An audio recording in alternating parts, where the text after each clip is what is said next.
అందరికీ నమస్కారం. Daily 6 PM 6 PYQs మనం ప్రోగ్రామ్ చేసుకుంటున్నాం. సో డైలీ కూడా 6 PYQs మనం డిస్కస్ చేసుకుంటున్నాం. సో ఈ రోజు డే 5 ఇండియన్ హిస్టరీతో పాటు ఏపీ హిస్టరీకి సంబంధించిన ప్రీవియస్ ఇయర్ క్వశ్చన్స్ మనం డిస్కస్ చేసుకుందాం. అందరూ కూడా సబ్స్క్రైబ్ అయితే చేసుకోండి. సో ఇప్పుడు మనం డిస్కస్ చేసుకుంటున్నవి ఏపీఎస్సీ కండక్ట్ చేసిన post of junior lecturers in government junior colleges in AP intermediate education service. So ఇది రీసెంట్గా మనకి దీనికి సంబంధించిన ప్రీవియస్ ఇయర్ క్వశ్చన్స్ డిసెంబర్లోనే పెట్టింది ఏపీఎస్సీ. సో రీసెంట్గా పెట్టిన ఎగ్జామ్ నుంచి మనం ఏపీఎస్సీ యొక్క ట్రెండ్ మనం అర్థం చేసుకుంటున్నాం ఈ యొక్క ప్రీవియస్ ఇయర్ క్వశ్చన్స్తో. సో కాబట్టి అందరూ కూడా జాగ్రత్తగా చూడండి. మనం ఆల్రెడీ 12 ప్రశ్నలు డిస్కస్ చేసుకున్నాం. ఇప్పుడు 13వ ప్రశ్న నుంచి మనం మొదలు పెడదాం. చూడండి, స్వరాజ్యం నా జన్మ హక్కు మరియు నేను దానిని పొంది తీరుతాను అని ఈ క్రింది వారిలో ఎవరు చెప్పారు? మీ అందరికీ కూడా తెలుసు. దీని ఆన్సర్ లోకమాన్య తిలక్. ఒకసారి మనం చూద్దాం. చూడండి, లోకమాన్య బాలగంగాధర తిలక్ ఈయన ఏమన్నాడు? స్వరాజ్యం నా జన్మ హక్కు మరియు నేను దాన్ని సాధించి తీరుతాను. Swaraj is my birth right and I shall have it అని చెప్పేసి నేను అన్నాడు. ఏ సందర్భంలో అన్నాడని చాలాసార్లు ఎగ్జామ్లో అడిగాడు. చూడండి ఒకసారి, 1916 లక్నో కాంగ్రెస్ సమావేశంలో. ఇది కూడా ఎగ్జామ్లో పడుతుంది, గ్యారెంటీగా చూడండి. మనందరికీ కూడా తెలుసు, బ్రిటిష్ పాలనకి వ్యతిరేకంగా ఈయన పోరాటం అమోఘం. భారత ప్రజలలో జాతీయతా భావాన్ని రగిలించడం కోసం ఇలాంటి వ్యాఖ్యలు ఎన్నో చేశాడు. మనకు తెలుసు, అతివాదులు అంటే అతివాద త్రయం మనకు గుర్తుకొస్తారు. లాల్ బాల్ పాల్ ఇక్కడ అంటే లాలా లజపతి రాయ్, అలానే బాల్ గంగాధర్ తిలక్, అలానే బిపిన్ చంద్రపాల్. సో వీళ్ళు ముగ్గురు మనకు కనిపిస్తూ ఉంటారు. సో ఇది మనకి ఎగ్జామ్లో కూడా అడుగుతున్నాడు. అలానే ఈయనకు బిరుదు లోకమాన్య అని ఉంటుంది, అంటే ప్రజల ఆమోదం పొందిన నాయకుడు అని అర్థం. సో కాబట్టి భారత స్వాతంత్ర పోరాటంలో ప్రముఖ నాయకుడు లోకమాన్య బాల్ గంగాధర్ తిలక్ అని మనం చెప్పుకోవాలి. సో ఇంకా మనకి ఈ ప్రశ్న ద్వారా మిగిలిన ఆప్షన్స్ గురించి కూడా మనం ఒకసారి చూద్దాం. చూడండి, అనిబిసెంట్ అంటే మనకు గుర్తుకొచ్చేది ఏంటి? ఏమే హోమ్ రూల్ ఉద్యమాన్ని నడిపింది, ఐరిష్ మహిళ. మరి భారత జాతీయ కాంగ్రెస్కి అధ్యక్షత వహించిన మొదటి మహిళ ఏమే. అలా కాకుండా ఇలా అడిగాడు అనుకోండి, భారత జాతీయ కాంగ్రెస్కి అధ్యక్షత వహించిన మొట్టమొదటి భారతీయ మహిళ ఎవరు అంటే సరోజినీ నాయుడు అని చెప్పాలి. అలా కాకుండా భారతీయ జాతీయ కాంగ్రెస్కి అధ్యక్షత వహించిన మొదటి మహిళ ఎవరంటే అనిబిసెంట్ అని చెప్పాలి, ఎందుకంటే ఐరిష్ వనిత కాబట్టి. అలానే సోహన్ సింగ్ బక్నా మనందరికీ కూడా తెలుసు, ఈయన గదర్ పార్టీ ఏదైతే ఉందో దానికి వ్యవస్థాపక అధ్యక్షుడైన.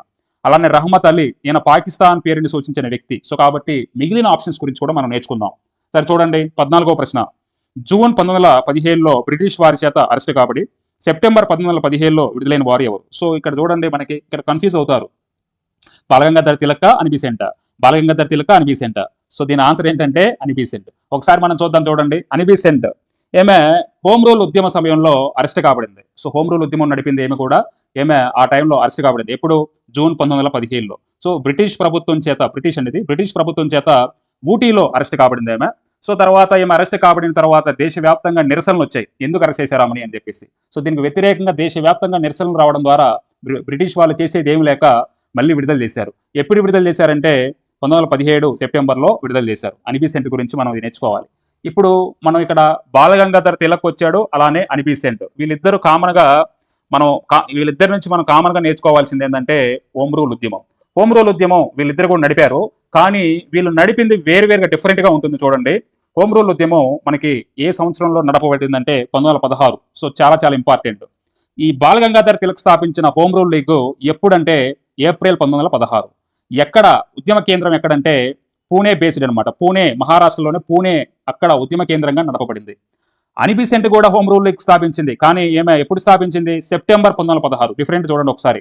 అలానే ఉద్యమ కేంద్రం ఇక్కడ నడపబడిన అనిబిసెంట్ నడపబడిన హోమ్ రూల్ లీగ్ ఉద్యమ కేంద్రం ఎక్కడంటే తమిళనాడులోని మద్రాస్ దగ్గర అడయార్ అనే ప్రాంతం ఉంటుంది, అక్కడ అనమాట. సో కాబట్టి భారత స్వాతంత్ర పోరాటంలో మన స్వపరిపాలన కోసం జరిగిన కీలక ఉద్యమమే ఈ హోమ్ రూల్ ఉద్యమం. సో కాబట్టి ఈ రెండు డిఫరెన్స్ మీకు చాలా అర్థమయ్యేటట్టు చెప్పాను, చూడండి ఒకసారి. అలానే 15వ ప్రశ్న చూడండి, 1916లో అహ్మదాబాద్లో గాంధీజీ సబర్మతి ఆశ్రమాన్ని దేని కొరకు స్థాపించారు? సరే చూడండి ఒకసారి. యంగ్ ఇండియా పత్రికను ప్రచురించడానికే, అలానే ఏదైనా రాజకీయ పార్టీని ప్రారంభించడానికి ఒక కార్యాలయాన్ని ఏర్పాటు చేయడం కోసమా, అలానే తన అనుచరుల సత్యము మరియు అహింస యొక్క ఆలోచనని అలవర్చుకొని ఆచరించేలా చేయడం కోసమా, అలానే ఆయన యొక్క వ్యక్తిగత ప్రయోజనాల కోసమా? అంటే మనం థర్డ్ ఆప్షన్ ఎంచుకోవాలి. సరే దాని గురించి చూడండి ఒకసారి. సబర్మతి ఆశ్రమము సబర్మతి నది ఒడ్డున ఉంటుంది. దీని యొక్క ఆశ్రమం యొక్క ఉద్దేశం ఏంటంటే, సరైన కారణాలు ఏంటంటే ఆయన యొక్క సిద్ధాంతాలు అంటే సత్యము, అహింస, సత్యాగ్రహం నలుగురికి నేర్పించడానికి, అలానే మరి అతని దగ్గర ఉన్న కార్యకర్తలకి శిక్షణ ఇవ్వడానికి, ఎట్లా దేశ సేవ ఎలా చేయాలి, సమాజ సేవ ఎలా చేయాలి అనేది ఆ యొక్క సబర్మతి ఆశ్రమంలో నేర్పడానికి, అలానే ఆధ్యాత్మిక మరియు సామాజిక సేవా కేంద్రంలో ఈయన తీర్చిదిద్దాడు. మరి మిగిలిన ఆప్షన్లో అవన్నీ కూడా తప్పు. ఎందుకంటే ఆయన స్థాపించిన యంగ్ ఇండియా పత్రిక కోసం కాదు, అలానే రాజకీయ పార్టీ ఆఫీస్ కాదు, అలానే ఆయన వ్యక్తిగత ప్రయోజనాల కోసం కూడా కాదు. ఓకేనా? సో కాబట్టి గుర్తుపెట్టుకోండి. తర్వాత సత్యాగ్రహంలో గాంధీజీ మొదటి ప్రయోగము 1917లో ఏ సమయంలో జరిగింది అన్నాడు. ఓకేనా? ఏ సత్యాగ్రహం 1917 చాలా చాలా ఇంపార్టెంట్, ఎన్నోసార్లు ఎగ్జామ్లు అడిగాడు. దీని ఆన్సర్ ఏంటి? చంపారన్ సత్యాగ్రహం. చూడండి ఒకసారి. మహాత్మా గాంధీ ఇక్కడ ఇతను స్టార్ట్ చేసిన సత్యాగ్రహాలు వరుసగా చూడండి ఒకసారి, మీకోసం చాలా ఎక్సలెంట్గా ఇచ్చాను. చంపారన్ సత్యాగ్రహం 1917. ఎక్కడ చంపారన్ అనేది? బీహారు. మొదటి సత్యాగ్రహం ఇది, మహాత్మా గాంధీ చేసిన మొదటి సత్యాగ్రహం ఇది. ఎందుకు?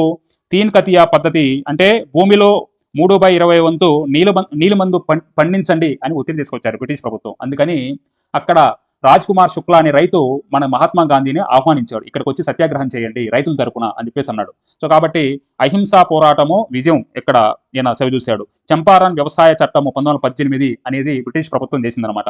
సో రైతులకు విముక్తి కలిగింది.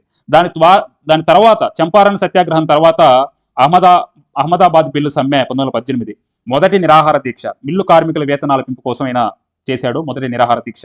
అలానే రౌలత్ చట్టము 1919 మొదటి అఖిల భారత స్థాయి ఉద్యమం అనమాట. అంటే రౌలత్ చట్టానికి వ్యతిరేకంగా ఈయన చేపట్టిన దేశవ్యాప్త ఉద్యమం ఇది. అలానే ఖిలాఫత్ ఉద్యమం 1919 నుంచి 24 వరకు హిందువులు ముస్లింలు ఐక్యత కోసం ఈయన మహాత్మా గాంధీ తోడ్పడ్డాడు అనమాట. ఇవన్నీ కూడా వరుసగా మీరు గుర్తుంచుకోండి.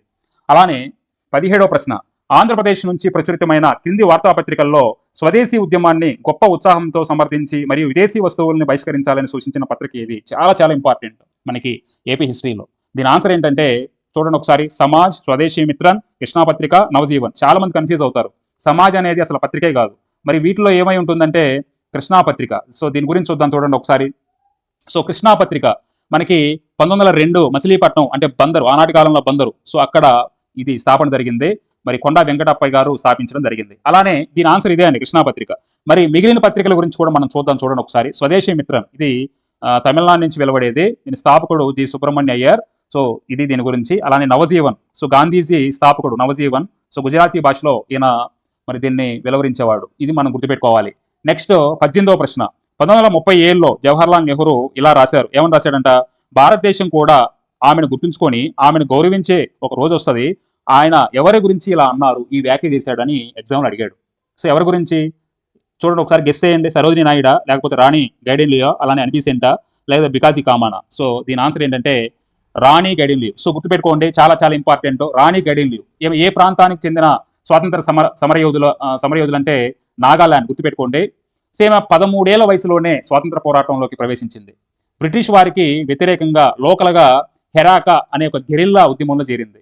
సో నాగాలాండ్కి చెందిన వీరనారి. చాలా చాలా ఇంపార్టెంట్ అండి. అలానే 1932లో ఈమెను కేవలం 16 ఏళ్ల వయసులోనే అరెస్ట్ చేశారు పాపం. సో జీవిత ఖైదు విధించబడింది ఈమెకి. సుదీర్ఘకాలం ఏమో జైల్లోనే గడిపారు.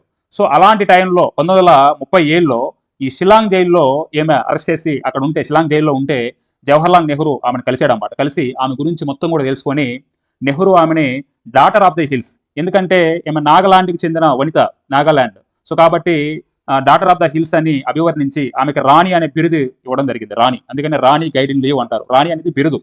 1947లో భారతదేశానికి స్వాతంత్రం వచ్చిన తర్వాత విడుదలయ్యారు. చూడండి ఒకసారి ఎంత పోరాట యోధురాలో. ఆమె త్యాగాన్ని దేశం ఎప్పటికీ కూడా గుర్తుంచుకుంటుందని చెప్పేసి ఆనాడు నెహ్రూ అన్నాడనమాట. సో కాబట్టి ఇది దీనికి సంబంధించి. ఇవన్నీ కూడా ప్రీవియస్ ఇయర్ క్వశ్చన్సే అండి. ఇవన్నీ కూడా సార్ ఎందుకు ఇంత ఈజీగా ఉన్నాయి అని చెప్పేసి మీరు అనుకోవచ్చు.